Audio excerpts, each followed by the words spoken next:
रात्रीच्या जेवणासाठी अशी गरमागरम कढी आणि त्यासोबत खिचडी म्हणजे आमच्या घरी सर्वांच्या आवडीचा बेत.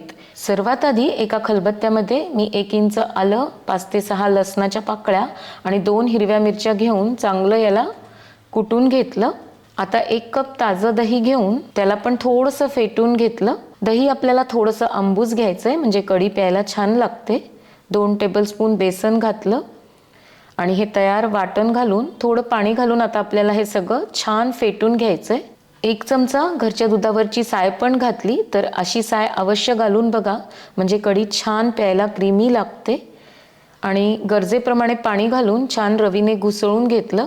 फोडणीसाठी मी तूप गरम करून घेतलंय, मोहरी जिरे घातले, पाव चमचा हिंग, थोड्याशा मेथ्या, 1 इंच दालचिनीचा तुकडा, 3 लवंगा, 7 ते 8 कढीपत्त्याची पानं घालायची आहेत आणि हे मिश्रण घालायचं.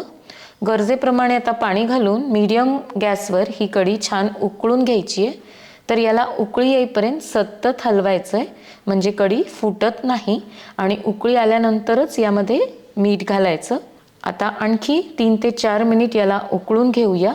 जितकं तुम्ही कढीला चांगलं उकळून घ्याल तितकी कढी चविष्ट होते. सर्दी खोकला असेल तर अशी गरमागरम कढी प्यायला एकदम मस्त भारी लागते.